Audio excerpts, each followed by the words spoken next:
الرحمن الرحیم نماز شیطان کی طرح مردود بنانے والے دو کام۔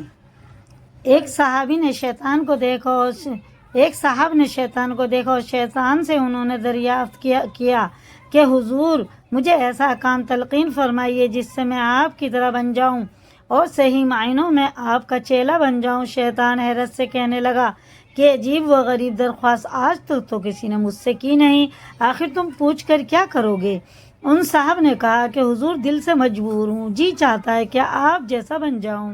شیطان نے کہا اگر واقعی مجھ جیسا بننے کی خواہش اور آرزو رکھتے ہو تو دو کام کرنا، اول تو نماز چھوڑ دو، دوسرے جھوٹی سچی قسمیں کھایا کرو اور قسم کھانے میں کوئی پرواہ نہ کرو۔ بس ان دو کاموں کے بعد تجھ میں اور مجھ میں کوئی فرق نہ رہے گا اور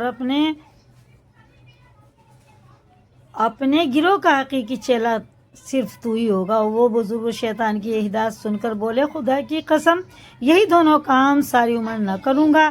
شیطان نے یہ قسم سن کر کہا میاں آج تک تو میں نے دنیا کو دھوکہ دیا، لیکن تم تو میرے بھی استاد نکلے اور مجھے بھی دھوکہ دے گئے۔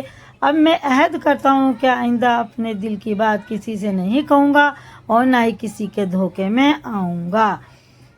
کس قدر خوف کا مقام ہے کہ شیطان نے اللہ کی 70,000 برس عبادت کی اور اللہ کے ایک حکم کی خلاف ورزی یعنی آدم علیہ السلام کو سجدہ نہ کرنے کی وجہ سے ملعون و مردود ہوا، تو اس شخص کا کیا انجام ہوگا جو اللہ کے ایک دو حکم نہیں بلکہ کئی 100 دفعہ کے متواتر حکموں کو نہ مانے۔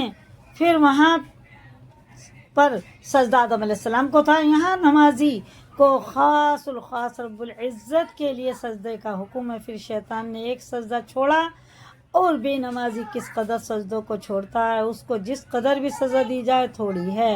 اور اس تقریر سے مجالس الابرار کی وہ نقل جس میں بے نمازی کی سزا بیان کرتے ہوئے لکھا ہے کہ جو شخص ایک وقت کی نماز چھوڑ دیتا ہے اس کی سزا 2,88,00,000 برس تک جہنم میں جلنا ہے۔ اچھی طرح سمجھ میں آ جاتی ہے، مگر کلمہ لا الہ الا اللہ محمد رسول اللہ کی بدولت اور کچھ سہولت مل جائے اور سزا میں تخفیف کر دی جائے تو اللہ کی شان رحیمی سے کوئی بعید نہیں۔ گویا کہ ایک نماز چھوڑنے کی سزا یہاں تک ہو سکتی ہے، لیکن اتنی سزا دینا اللہ کی رحمت سے بعید ہے۔